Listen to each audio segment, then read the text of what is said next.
actually going to be happening, and we want to make sure that we have enough time for everyone. There's going to be a Quicksilver at 5:30, so we're gonna shoot for 5 o'clock. So we'll do the poetry first, and then we can have some refreshments afterwards. Or during, right now, it's fine too. My name is Melissa Olson. I'm the director of the Pendleton Library. I want to thank you all for coming. I want to thank Toby Martin for drawing my attention pretty ferociously to April being Poetry Month. And you know, I have never really done poetry, so it's not my forte, but this is also a Friends program. We have 2 groups that support the library, the trustees, and then the Friends organization. And Toby is a friend, and Ginny is a friend. There's Ginny. And Christine is a friend, and they provided the refreshments. So, the Zoom is on because Elizabeth Elliott is going to be joining us from Florida. Oh, yay. I thought she was going to be a video, but she is just going to be an audio. So also, we are going to be videotaping this presentation and putting it up on our YouTube channel, and I hope everybody is okay with that, and if you're not, please raise your hand and we'll turn that off. Hi, come on in. Okay. Come on in. Sure. And without further ado, I'd like to introduce Toby Martin.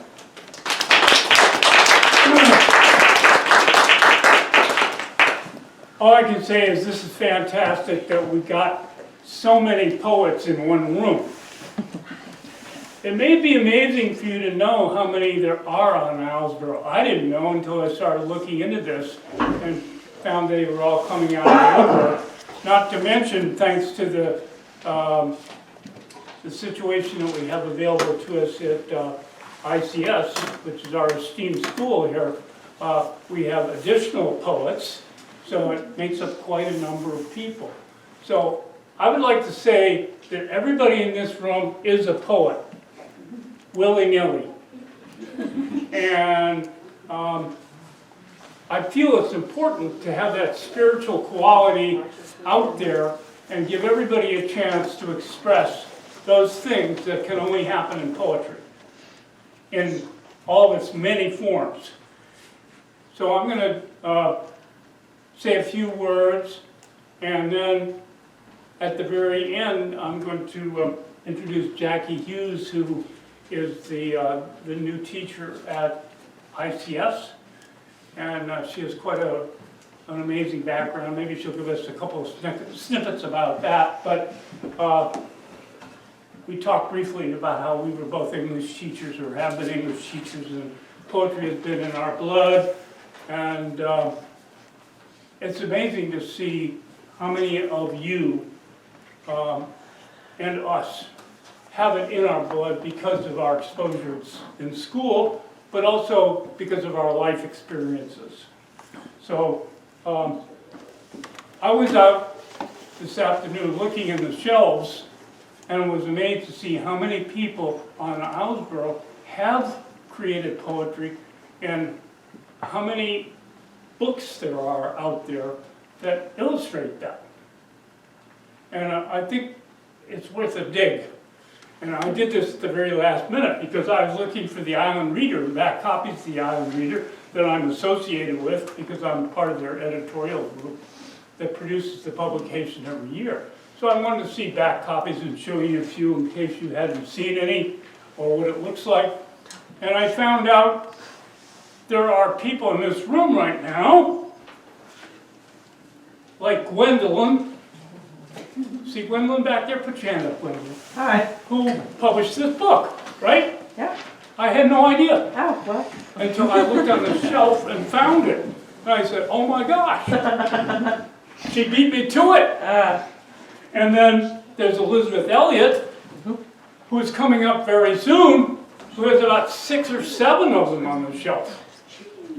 And I'm thinking, holy cow, I'll never catch up to that, but why should I try? But I'm glad it's happened, and here, every time I look at the Island Reader, and I've got copies from, what's the first one? Spring of 2011 all the way to 2022. And we're working on our current volume, which is number 17. So it's been published for 17 years. And we have people in this room who have not only done poetry, but essays, other pieces of writing, graphic arts, you name it.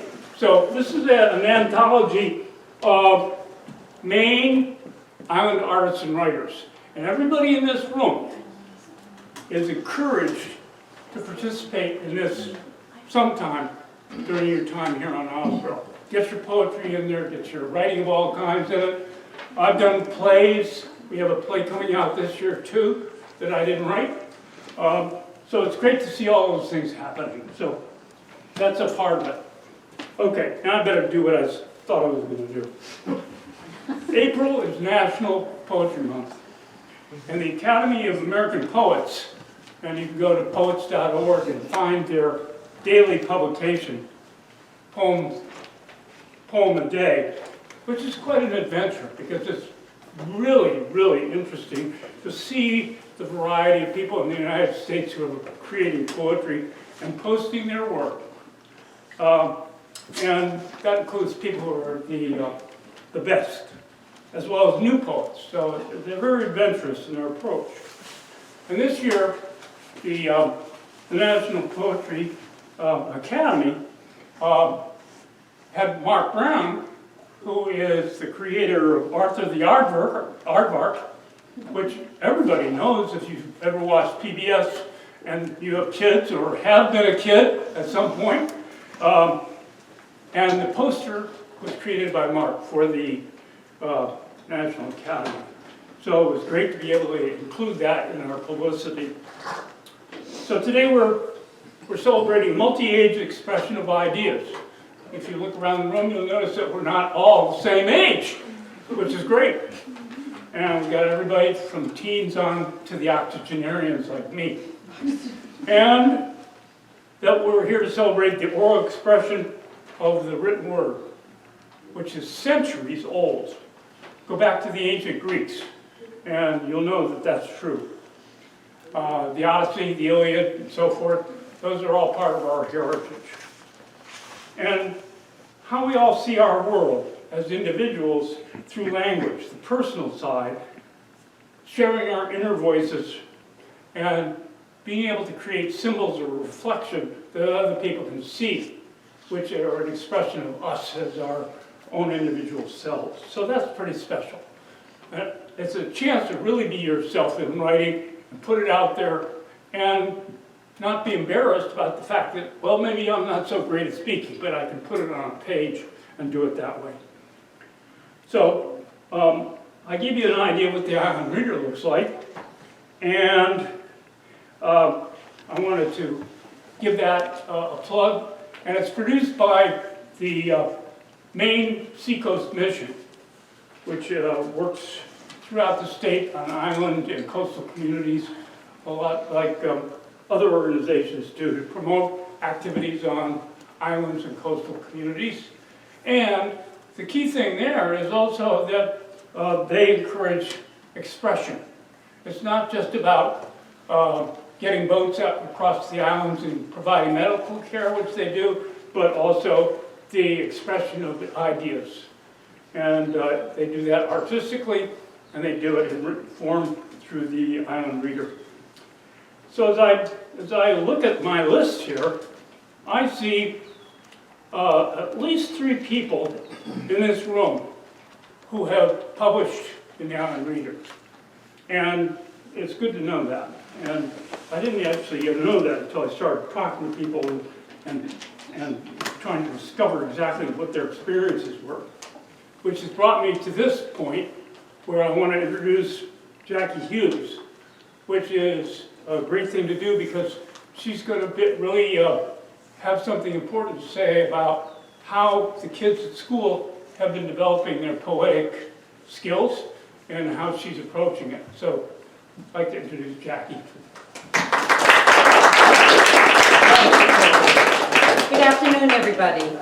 Yes, my name is Jacqueline Hughes, and I am delighted to serve this year as the English teacher at the school here on our island. Recently, my students and I explored the poetry of former British poet laureate Carol Ann Duffy. And as part of our study, the students engaged in a poetry imitation exercise, writing alongside Duffy in order to recognize and appreciate poets' choices and how those choices create meaning. Thus, they have composed their poems, giving voice to topics that inspire their passions, imitating Duffy's style. I wanted to apprise you of this process, and I hope that you enjoy their works. Thank you.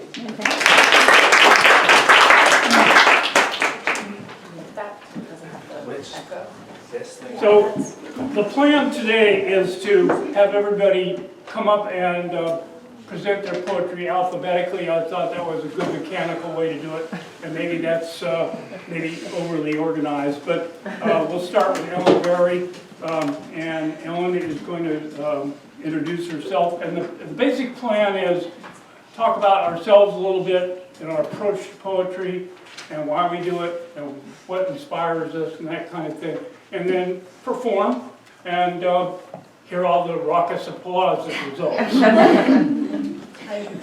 Hi. I don't need raucous applause. My name's Ellen Berry. I am just happy to be here. I am going to sing a poem that I wrote. It's called Islesboro, Maine, and Mike McFarland will be on the next boat, and he will probably end the show with a song. He's a poet. So this song, I'm going to read you the words, the chorus, and you're welcome to sing along. Islesboro, Maine, sing me a song. Out in the bay, I find my way. And the verses, down by the shore, the tide has its secrets. Under a rock, crab scurries away. Barnacles drink with tree-rooted fingers. Misty morn is my big thrill. Then there's the chorus, Islesboro, Maine, sing me a song. Out in the bay, I find my way. Neighbors stop by to pick up a tool, sharing our stories, sharing our lives. Sit by the fire in quiet reflection. Graces lived in our simple lives. That's a tribute to Rachel and Ken. Islesboro, Maine, sing me a song. Out in the bay, I find my way. Crystal clear night, stars stream from the heavens. Barred owls hoot in a silence so deep. Carrion crow greets the dawn from the spruce top. In this dream, my heart never sleeps. I bet you all know that line. So I'll sing this song. That's a poem. Hum along or not, but this is Islesboro, Maine.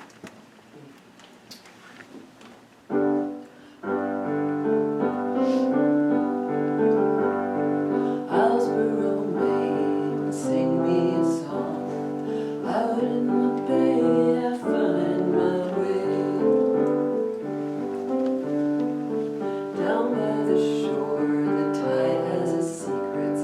Under a rock, crab scurries away. Barnacles root with tree-rooted fingers. Misty morn is my big thrill. Islesboro, Maine, sing me a song. Out in the bay, I find my way.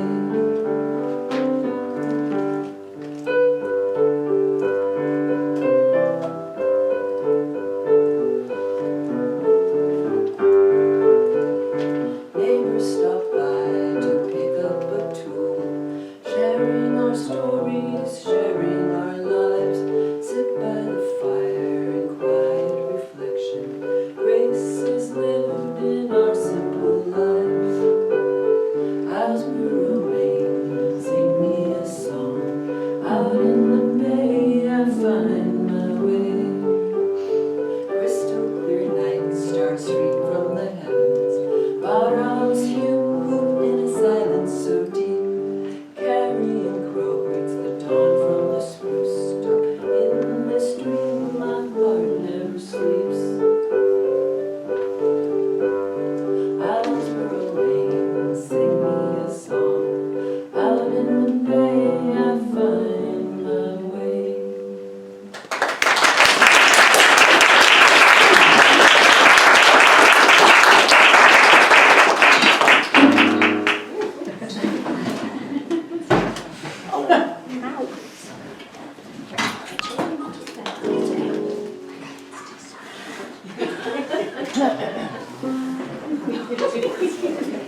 Uh-huh. It's good. What's the vintage on that? Old. Yeah. Okay, we're going to try to go through this alphabetically. So I'll just read the first 5 names and we'll see what happens. The first 5 that I have checked off are Alma Boucher, Rosalind Brimley, Hillary Clark, Richard Coombs, and Liz Grazzaro. Does that add up to 5? Yeah. Anyway, that's the order up to this point. And so each person can follow the next person and do your thing, and then I won't have to interrupt, and I'll do the next 5. Thank you. Alma.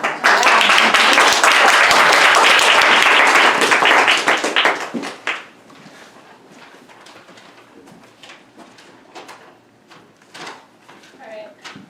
Hello. Hi. Hey. So, I wrote a imitation of Carol Ann Duffy's Valentine, and I did not give it a title, so, but, okay. Not a grassland or a mountain range, I give you the ocean. It is infinity wrapped in a layer of salt. It promises freedom and exhilaration. Here, it will blind your reflection like a mirror. It will make your reflection a moving photo full of potential. I'm trying to be truthful. Not a cityscape or a deep, dark forest. I give you an ocean. Its fierce scent will stay with you, powerful and dramatic, unlike the green of a map. Treasure it. Its roughness on stormy days promises calm summer days, if you like. Lethal. Its breeze will cling to your hair, cling to your sails. Thank you.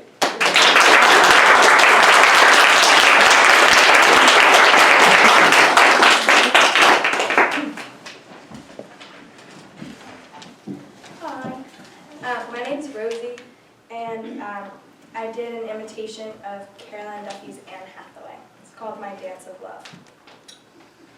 The world I loved in was a glowing sphere of starry nights, cliff sides, snowy grounds, where I would float to the sun. My lover's kiss was soft, his lips drawing me into our spinning duet, my body gracefully guided towards the spotlight, safe, warm. His love a child dancing with my little girl across the well-worn boards.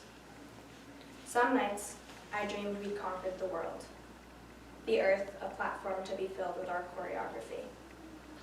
Devotion and infatuation, played by twirls, by leaps, by pirouettes.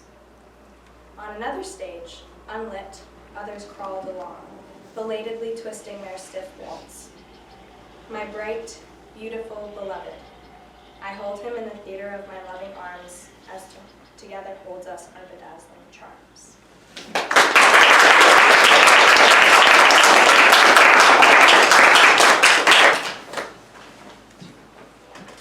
Who's next, Toby? After Rosie? Oh, really? Yeah. I just want to say out a name. Hi, I'm Hillary Clark. I work at the post office, and I also sometimes write poetry. And I'm the one who started the Poetry on the Porch here. I started writing poetry when I was a kid. I always wanted to write a novel, but I have ADHD, and that's not happened. So I like to write poetry that, for me, is like a novel. And so this poem is called 1515 Swallowtail Road. And it's inspired by the summers that I had growing up in Mississippi, and you know, that goes back generations before me. So I was kind of thinking about the other people in my family who've been there. 1515 Swallowtail Road. After calling the children in, skinny chlorinated cousins slipping across porch tiles, Mimi waits for the storm. Grinds humidity between her molars. When lightning finally falls, it's a gold stream of Wesson oil poured through the trees, roughly ripping the old magnolia in two. She spoons pimento cheese on square bread, passes paper plates around the table of children, their hair drying stickily over pinked shoulders. She can feel not the light, but the crack. She wonders what has been cloven, where the pieces will fall. Granddaddy Puck stands in the doorway, one foot dipped in the cold pools of dementia. His wife turns from their mirror, the needle of an earring paused against her long lobe. She sees that liquid ring wetting the hem of his slacks, measures the depth of waters he can only name as cold. But he listens so sweetly now, doesn't mind going to the early service. As a girl, Sarah fell onto this bed with brick dust on her cheeks, too hot to worm under the quilt, its aubergine blooms dripping to the bed skirt. Now the blanket needs dry cleaning, puce petals thin as papering skin. She hears her brother with his wife in the next room. The family only comes here for funerals now, and she touches the wall. They spent whole summers here, dug for treasure, kicked anthills and watched them riot, tore the hot ends off lightning bugs and stuck them to their flesh, flecks of gold across foreheads, encircling wrists. Come morning, they picked the crushed bulbs from the sheets, their filaments gone gray. Her brother told her those flames belong to them now. He told her that light is never lost, it only moves and moves again.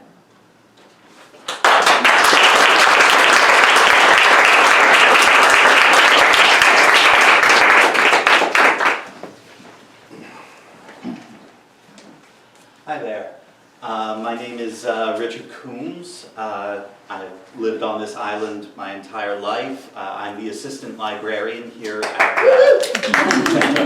I'm the assistant librarian here. And while I do consider myself a writer, it has been a very long time since I've written any poetry. So I will be reading a poem from the collection Otherwise, new and selected poems by Jane Kenyon. I have always been a fan of writing that sort of mixes the ordinary with the unusual, and her poetry has very ordinary sounding titles, but the execution of them is almost, I don't want to say stream of consciousness, it's more like reading a dream journal at times. So I selected a poem with a title I think everyone here can relate to. It's called Mud Season. Here in purgatory, bare ground is visible, except in shady places where snow prevails. Still, each day sees the restoration of another animal, a sparrow, just now a sleepy wasp, and at twilight the skunk pokes out of the den, anxious for mates and meals. On the floor of the woodshed, the coldest imaginable ooze, and soon the first shoots of asparagus will rise. Ah, the fingers of Lazarus. Earth's open wounds, where the plow gouged the ground last November, must be smoothed, some sown with seed and all forgotten. Now the nuthatch spurns the suet, resuming its diet of flies, and the mesh bag, limp and greasy, might be taken down. Beside the porch step, the crocus prepares an exultation of purple, but for the moment holds its tongue. Thank you.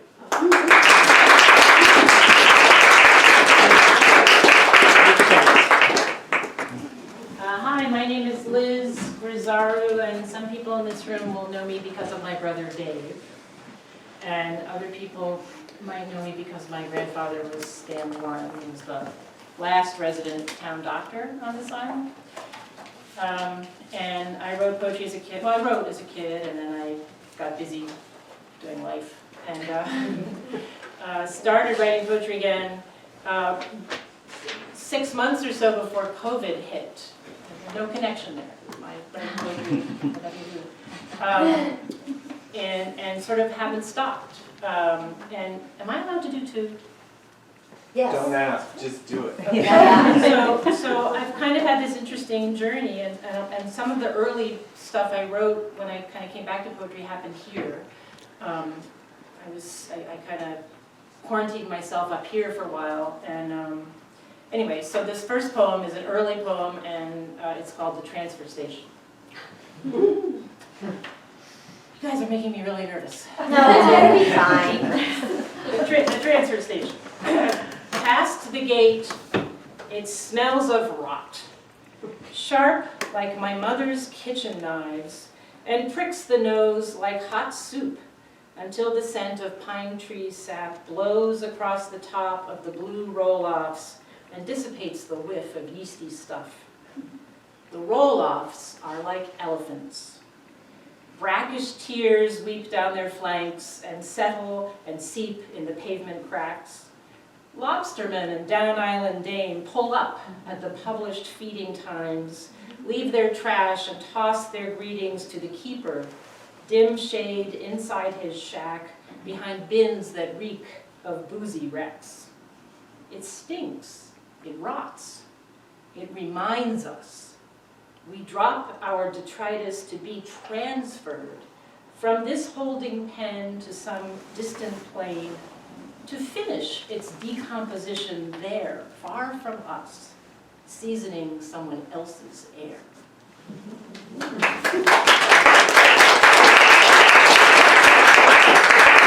So that was an early poem, and I've been doing what the students have been doing. I have lately been working with this book, which is called Frank Sonnets by a woman named Diane Seuss, who won the Pulitzer in poetry this year for this book. These are all American 14-line sonnets, and she's got a very particular style. And I've been using some of her work as a kind of springboard, which is what you were doing with your students, and it's wonderfully liberating in some ways to do that. So this is a very recent poem. You guys are the first ever to hear it. So it's called Then There Is Kissing, after Diane Seuss. Then there is kissing. I have kissed some, not enough, and not as often as now I think I should have done. I have kissed those whose kisses left me careless, and others I had assumed were beyond my range. Those kisses flooded me with weird surprise, as if lips on lips drew the oceans of the body toward an illuminating moon. Now, like the moon, my mother's hair gleams white. I kissed her last night, the way a mother kisses a child before turning away and turning out the light. Left her on her own in a room no telling could ever make not strange. Of those kisses there should have been thousands, pointless to count, dropped, scattered unself-consciously as rain. That's where the carelessness should have come in.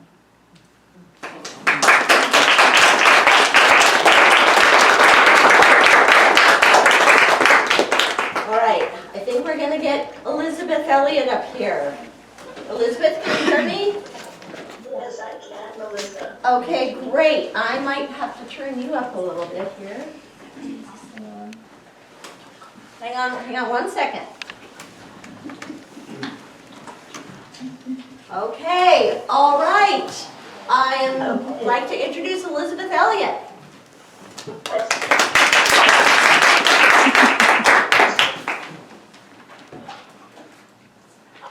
Oh, hello. I've never been on the Zoom before, and I gather you can't see me. I'm in a gray box, which is more or less the way I approach poetry. I think that when the introduction talked about introducing ourselves and what our approach to poetry was, it's really interesting, and it's really interesting to hear you all. And I realize it's not the way I do poetry. Poetry sort of hits me on the head because I'm really a boring person. Don't laugh. But I'm really a boring person. But the world is not a boring world. I mean, politics really get to me, and lots of other things do too. Amanda tells me I have 5 minutes, so I'm going to read you just 4 lines that I wrote this winter, and then I'm going to read you another one. I have 5 minutes. And, okay, I'm terribly upset by Syria and by Syrians being, this poem is called The Slaves, and what would it be like to be in any of those countries when weather and war take away everything that you've always had? How can you believe in anything anymore? And what is it like for a child who in a hole? I'm not going to cry even thinking about it. I'll read you the 4 lines. Can you hear me, everybody? Yes. Good, I can't see or hear any of you. Okay, the 4 lines is called Displaced. I yearn for the homeland of sorrow, the taste of figs and the rinsing sky, a spirit unweighed by what I have borrowed, and neighbors stopping by. That's the kind of thing I want to write about me. And here's a poem. Here's a very, here's a poem. I've written a lot about climate change, and this is a poem about the fleas that manage to exist in the Arctic. Now that the Arctic is beginning to melt, I wonder what's going to happen to the fleas. But this is called Ice Fleas. Place me in but shadow of my name, in a sleeping spell of cold divides, beneath the ice blink of a pewtered sky, where tide holes closely measure tide. The freedoms of the narrow fjords, the questions children might have meant, the pulling force I feel to measure is destiny to distance never bent, much deeper than the surface crack and growl. I know the unwarped time of measured dream, frozen out of photons from old time. I slide and rise, I sink below the Arctic stream.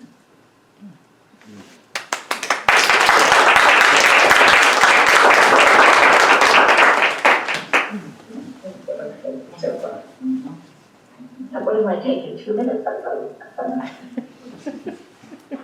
thought I really have one poem to read, but I don't know how many minutes I have left. You're fine. Just go for it.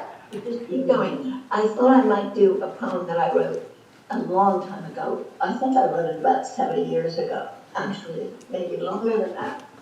And it's an ordinary, very ordinary love poem, and people like it, but I think the reason people like it is because as you listen to it, it's a bowl. Think of a big glass bowl that comes out of your hands and goes up, and you might fill it with apples. And it begins at the very flat bottom, and then by the time you get to the top, it's opened itself to the sky. I think that's why people like it. And it's a very old poem, but you had to have a love poem if we're going to have a poetry session, right? Okay. It's called If He Is Gone. If I may not have him in my bed, then just across the room. And if not that, then down the hall, our windows open on the same tall room. And if I may not have him in my home, then down the road will have to do, around the corner in the village, or out into the country, perhaps a mile or 2. But if he may not be as near as this, my heart will still be song, to know that he is homeward bound, to even know that he is far and will be long. And if I knew he would never come again, but for another knew the lover's anguished ache, I still could smile, knowing him to be. But if he is nowhere now, if he is gone, my heart will break.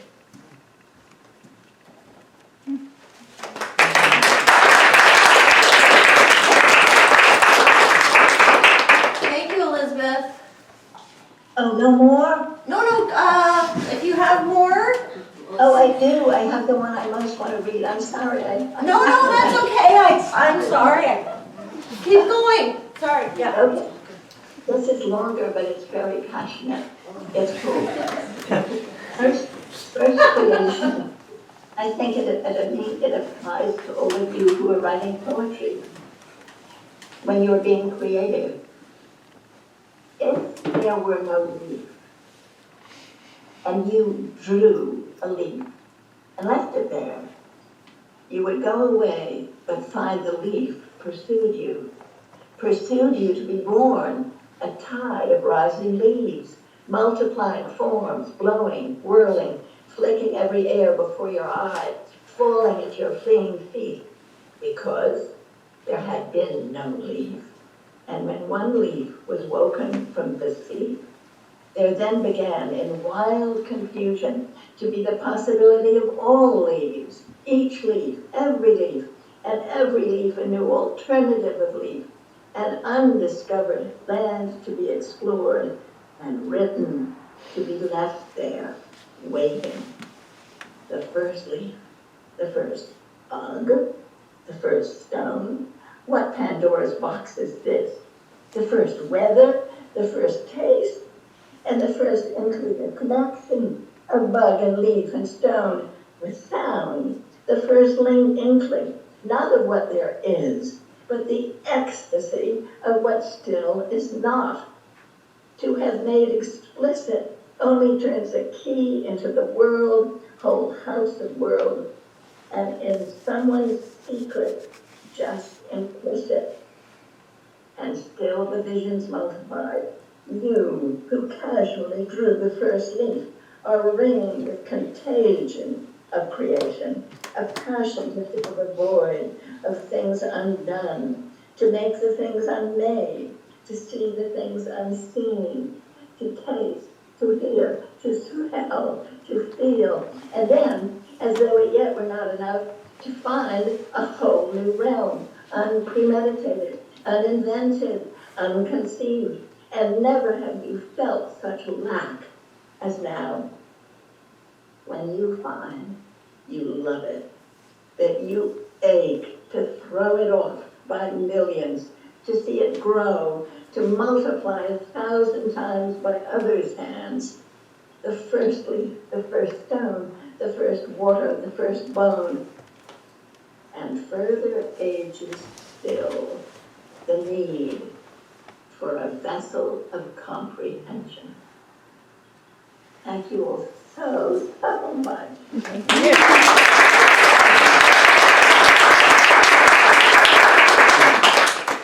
Thank you. What's that? I'm not sure who is next. Who do you have next after Pizarro? We're ready to go next. Yes. Okay, let's see. According to my notes, Gabriel, then me, then Dylan, Christine, Gwen, Nathan, and Bryn. But you're gonna, Did everybody get that? yeah. Okay, thank you. This is a test. Hello everyone. So this is an imitation of Carol Ann Duffy's Anne Hathaway. The computer I write on is a confusing world of errors, lists, functions, variables, and imports, where I would search hourly for answers. My own thoughts were aimless asteroids that fell to Earth as miscellaneous symbols on my screen. My fingers typing at reckless speeds now rest, carelessly. This computerized voice, a pointer coaxing progress. Some nights I dreamed that I understood it. The keyboard was a clavier beneath my tired hands. Endless joy and agonizing frustration, played by logic, by chance, by hope. In the conventional lab, the better, my peers stared on, half-heartedly pecking away to earn their credit. My competent, chaotic code. I look closer through my work one last time, as I finally correct my last defect.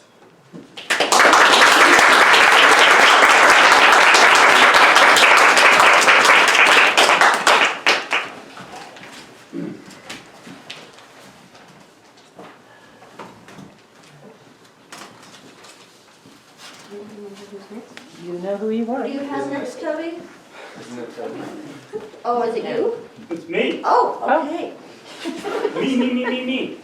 I'm just trying to find where I put it. Oh, there we go.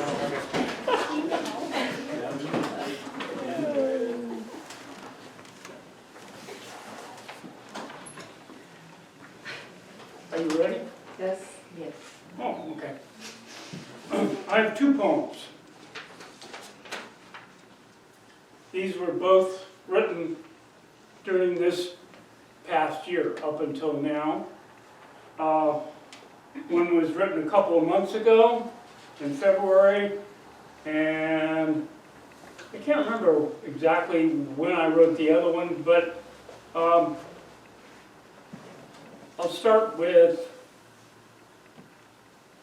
Out Back to Get Away, which is the first poem, and then I'll finish up with the other ones, which is the second poem.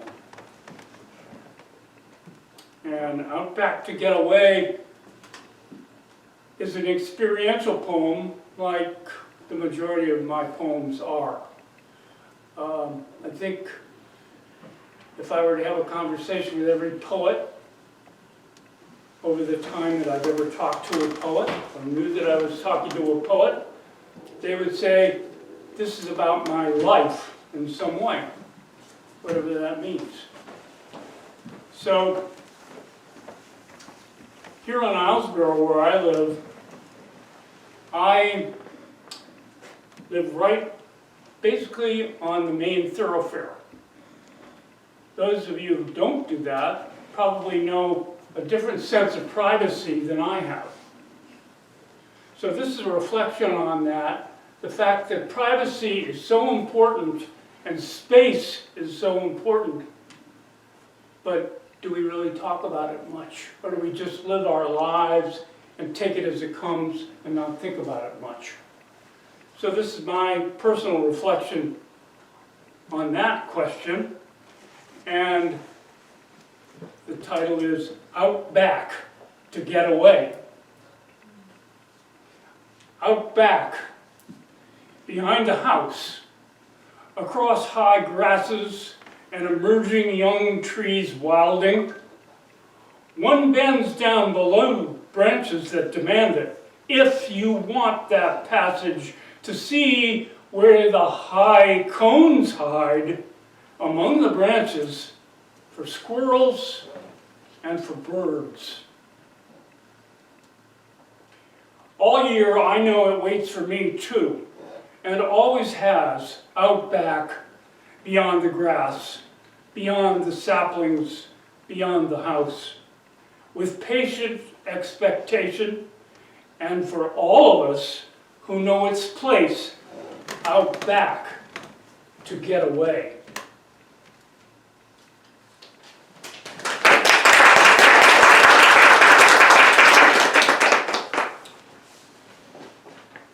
This one is called The Other Ones, and this will appear in the upcoming Island Reader, which is coming out this summer. And this is also experiential in the sense that we have certain expectations about the way society operates and what the expectations are for us as we try to navigate that society, whatever it may be. And it's kind of, what is the descriptor for our society, and then what's real? Pretty heavy stuff, but I thought about that, and I wrote this poem as a response to that question. The Other Ones. They say it is the mother, the father, and the just born, the wrinkled, crusted elders, the genealogical ancestors. But there are others drawn distantly close, those surrounders whom we know, but never speak with. Soundless messengers. Smoke from that house chimney there. The road at night, headlights beaming. Or, instead, a nod, perhaps a glance. Surrounded by them, communion of sight. The unfamiliar handshakes, no words. Together, coming out of other states. I have seen you so many times in that car driving alone, a stranger because of that, yet you raise your hand and wave. Not just people. Crows and ravens flying and screaming, their wing beat movements speaking. And then silent ones unheard, like the deer with its white signal flashing among the trees. Somehow, all my family, though others say it is the mother and father, the genealogical ancestors, and the just born, the wrinkle-crusted elders. Not those surrounders like you, whom we know but never speak with. So, let these words silent on the page, shout them instead, or whisper to this family of strangers, images in memory. All of you are distant family, spoken now, dissolving loneliness.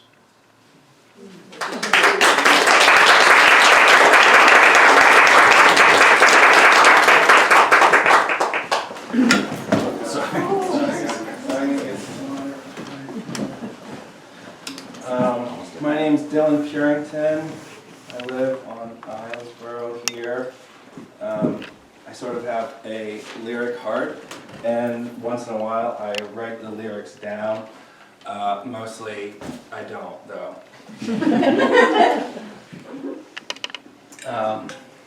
Also in the fall we have an open mic poetry party, which you're all welcome to attend. It's on the 9th this year, I think, September 9th, and it's actually an open mic before everybody gets super drunk, so feel free to leave between A and B.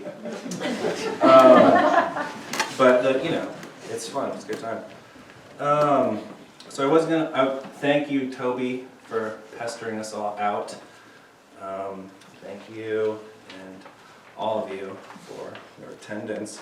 I was going to read The Fish by Elizabeth Bishop, but Gwen's here and I feel like I have to show off, so I'm going to read a Sylvia Plath poem. Oh. So if you feel uncomfortable, you can just think about how uncomfortable she may have been and stop making everything all about you.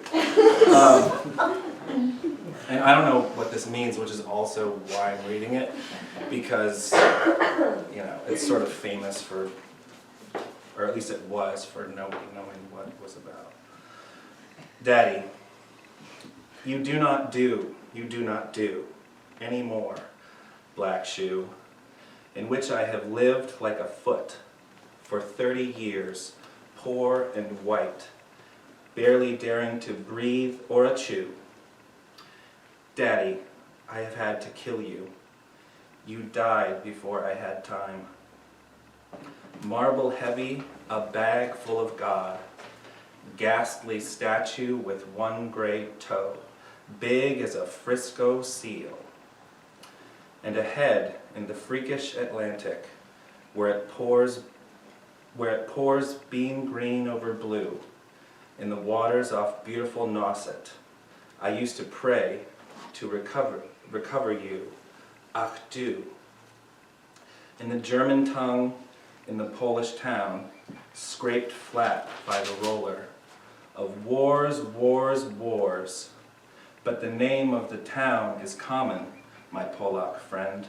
Says there are a dozen or two, so I never could tell you, put your foot, your root. I never could talk to you, the tongue stuck in my jaw. It stuck in a barbed wire snare. Ike, Ike, Ike, Ike. I could hardly speak.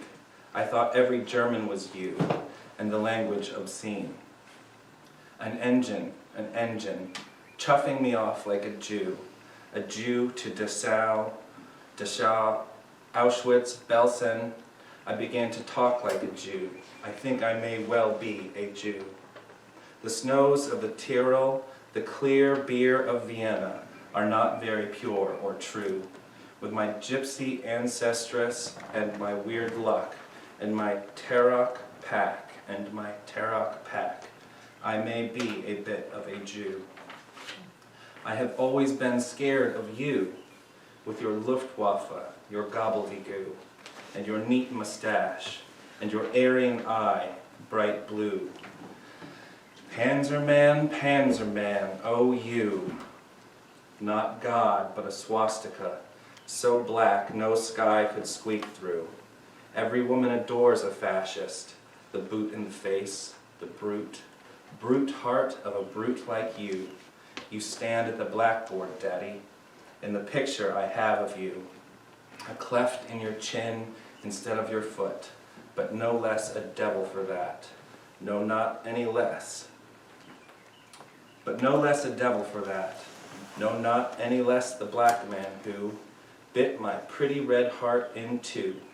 I was 10 when they buried you. At 20 I tried to die and get back to you. I thought even the bones would do. But they pulled me out of the sack and they stuck me together with glue. And then I knew what to do. I made a model of you, a man in black with a Mein Kampf look and a love of the rack and the screw. And I said, I do. So Daddy, I'm finally through. The black telephone's off at the root, the voices just can't worm through. And if I've killed one man, I've killed two. The vampire who said he was you, and drank my blood for a year. 7 years if you want to know. Daddy, you can lie back now. And there's a stake in your fat black heart. And the villagers never liked you. They're dancing and stamping on you. They always knew it was you. Daddy, you bastard, I'm through.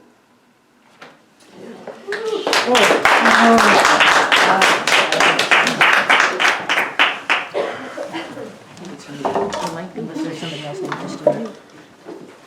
Go for it. Here comes Christine. Christine? Yeah. Yeah, okay. I'm Christine Robb, I live across the street, and I'm a retired physician, and all my writing has been patient information handouts. None of which are appropriate for a poetry reading.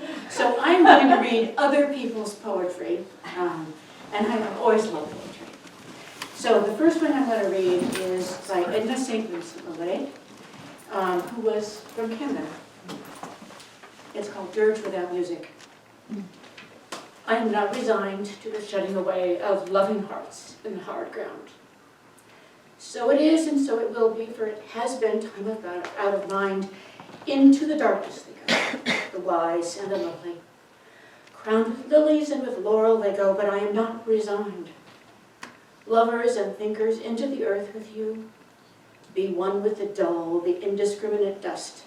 A fragment of what you felt, of what you knew. A formula, a phrase remains, but the best is lost. The answers, quick and keen, the honest look, the laughter, the love, they're gone. They're gone to feed the roses.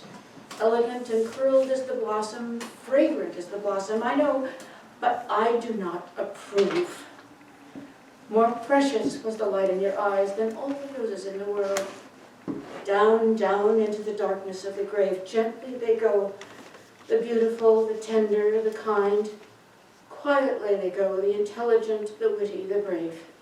I know, but I do not approve, and I am not resigned.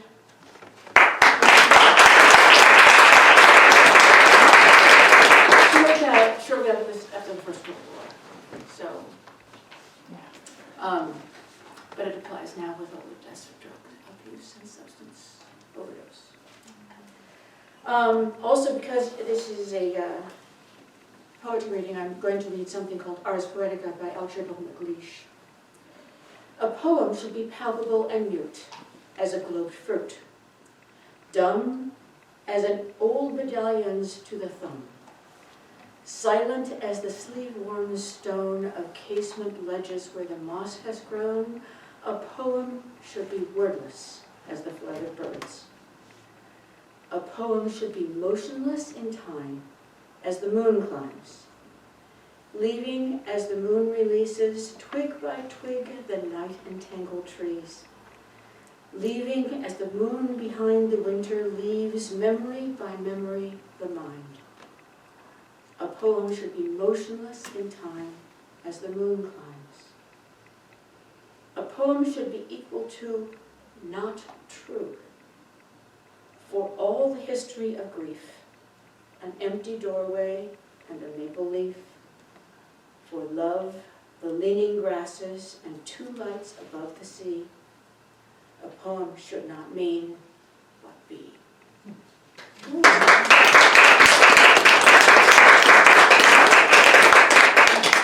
And I have another poem by a completely different poet named S.J. Kennedy, who wrote a lot of poetry for children and some doggerel and some very fun things. And here's his poem called Ars Poetica.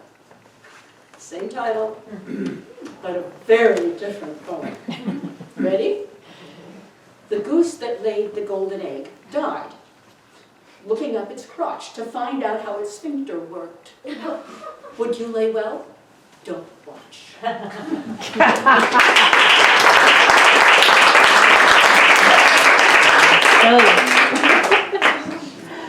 was perfect.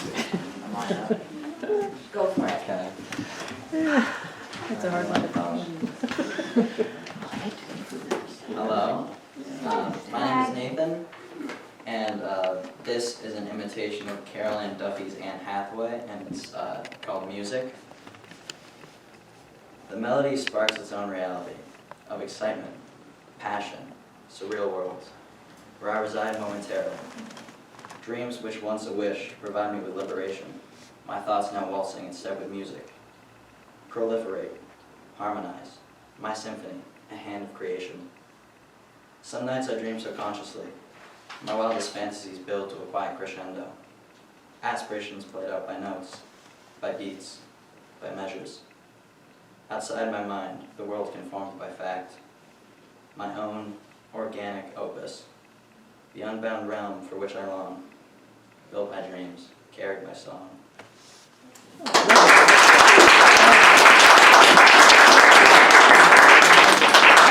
Now, it's also been requested that I read a little flashback to my sort of introduction into poetry.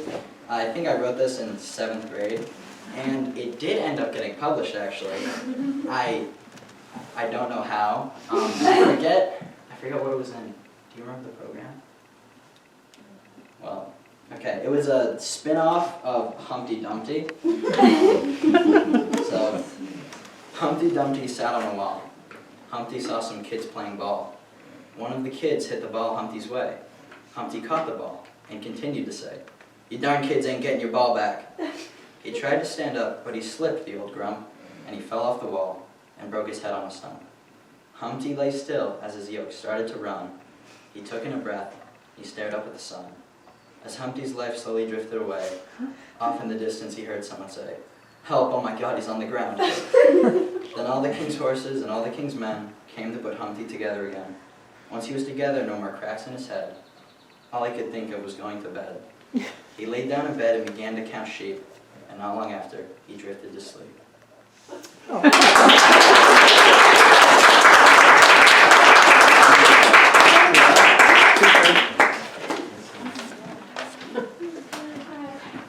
I'm sweaty and a little nauseous.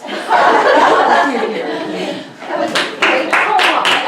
That was beautiful. This is an imitation of Carolyn Duffy's Education for Leisure. It's called I Am a Woman. Today I will tell the truth to anyone. I will not sit quietly with my legs crossed and a smile on my face. Today I shall liberate my voice. It is a new day, and I will outshine the sun. Be hush is me, caught midway to stand a point. We had learned that at school.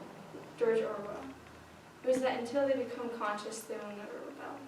I am fully conscious, and I am rebelling. I am stronger than him. I could beat him at any race if given the chance. But today I will use my voice. I will tell the truth. The boy avoids me. The boy knows I am more powerful and conceals himself from me. I open my mouth to speak, and he tells me not to strain myself. I stand up. I will be the judge, and I will find you guilty. Medusa will be my role model. I will turn him to stone, and much like her, I am a curse. There is nothing left to do. I tell them, but most of all I tell him. Deaf, have I not spoken loud enough? Mute.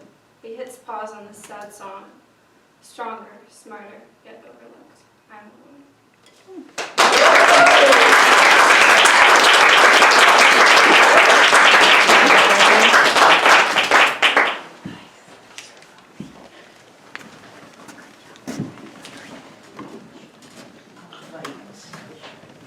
I'm Gwendolyn, for anyone who doesn't know me.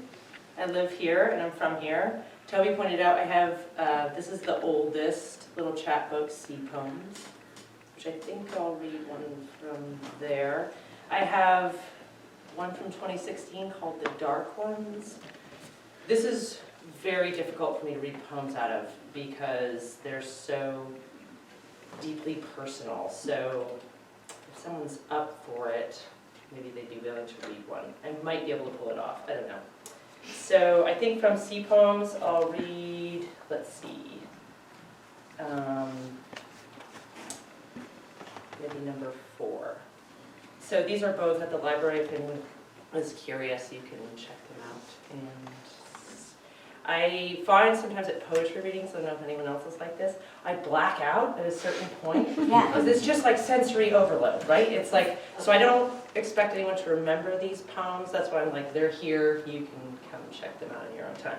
And specifically with, I've been told many times, a lot of my poems, you can read them once, you can read them twice, and then 3 years later when you read them, I think this is with a lot of poems, that's when you really get it. So I encourage you to maybe with all the poems we've heard today, like maybe revisit them, because I think that's when you really develop a personal relationship with them. But also, hearing them live is a different experience. So please, come September 9th to Dylan and I's. This is going to be the 5th annual poetry reading. It's a big deal.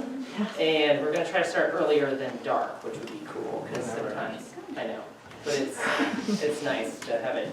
Poems in the light and poems in the dark. So this one's from the light. All of these poems, as you would kind of assume, are about my relationship with the ocean. This is number 4. Only knowing the surface of things, madness remains a changeling in gray, a mottled complement to your blues and maybe green.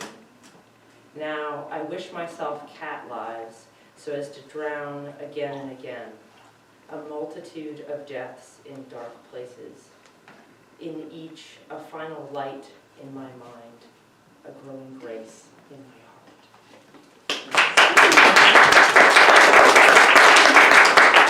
And I think I can do this one. It's a tribute to William Burroughs, and so considering the kind of wordy nature of this crowd. What's the title of the book? Oh, this is from The Dark Ones. The Dark Ones. The rest of these, yeah, are pretty dark. The title of the poem is called Dear William. Dear William, that I could call you Bill, in another decade maybe with some other demons, hearkening me back to the page, unprepared as I am and always have been. Somehow you find the spirit of an insanity well respondent, surely alive, and so worth the familiar madness of us doing these things. Why my small toils return in just refusal as some fruitless expression, a critical mundanity to what you knew remains always here. I am so glad that you're gone. I am. If only to make less of all these shallow followings, gestures in unknowing, the violent indulgence of my graceless tryings. And yet with every word, still you know better, the crevices of my stupid heart.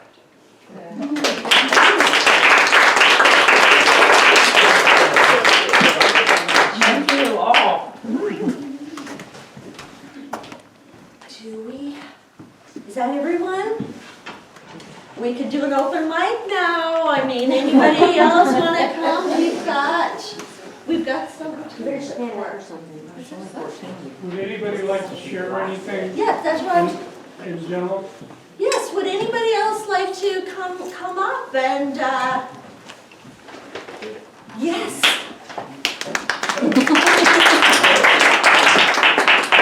Hi, everyone.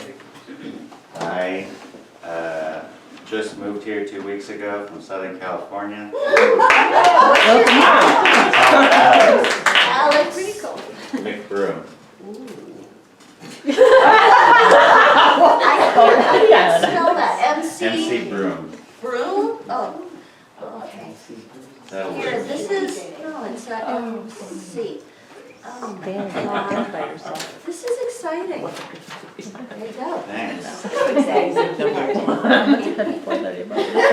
Are you're actually cold right now, aren't you? From Southern I'm all right. California? Yeah, it's been cold. Yeah. I thought this was just a purely open mic thing, not published poets and students studying poetry, and I've written a poem. Well, this is actually a punk song on a newspaper. This poem I wrote when my sister was living in northern Germany. And it was just kind of to cheer her up because it's kind of bleak out there during the winter as well. And it is untitled. Nothing is more humbling in our civilization bumbling than a fumbling child diving lost in the wild, stumbling upon that nurturing feeling, soul and heart and breath stealing of being lost. Mom and dad, they tower, but these trees tremble with power, and the child feels choiceless, voiceless, and dumb. But the choice to rejoice and not cower, or better yet, let both simmer, sweet and sour, that odd feeling of no reference, having lost sight of light post and fence. Linger in the mutuality of that dual emotionality of being lost and found, not in some drab cardboard box, but in the tender embrace of a tree's leaf-filled locks. The prickle of low bushes poke at your shins and knees, having never spoke, transmitting nonetheless that most ancient connectedness. Not knowing what you know, not knowing the feeling of growth, existing with limbs spread, shedding that old husk of dread, lifting towards the sky, planted firmly in the earth, the sun draping its warmth like a grandparent's cozy hearth. Grasping at tendrils, lightly touching but not holding on, letting her gift give you the gratitude to get up and go out and greet her greenery because she is a most understanding mother.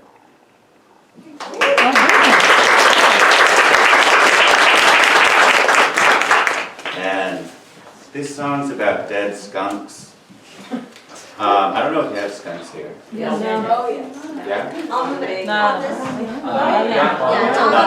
Always good way. The sources of big Cabbage. Yeah, I guess I wrote this because I was just seeing a lot of dead skunks on the road, and it was making me mad. Yeah. Also untitled. And I'm not going to sing this.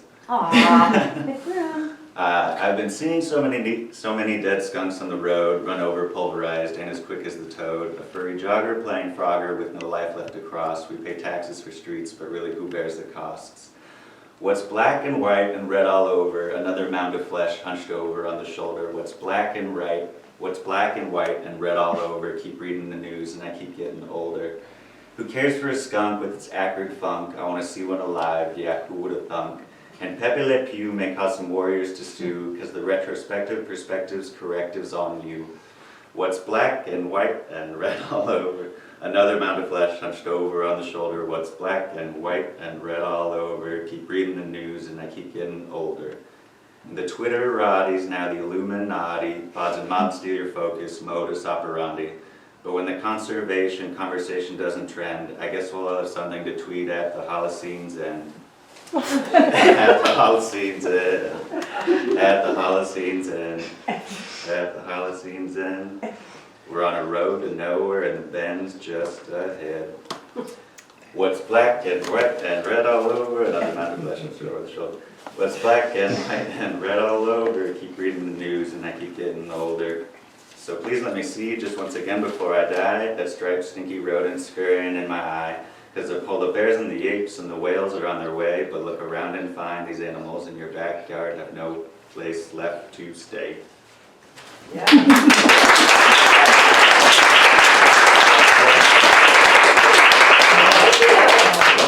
Oh, yeah. Can you put down your email address in there? It's all over. I'd love to keep in touch with you. I know. Who's next? Anybody next? Sam? No. No. I'll read you a quick one for my Oh, favorite. excellent. No, it's not from me. I worked as a bartender for many years, and this woman one time left this. And I wrote it down. If I had to get it real quick. Where is it? It's really sad.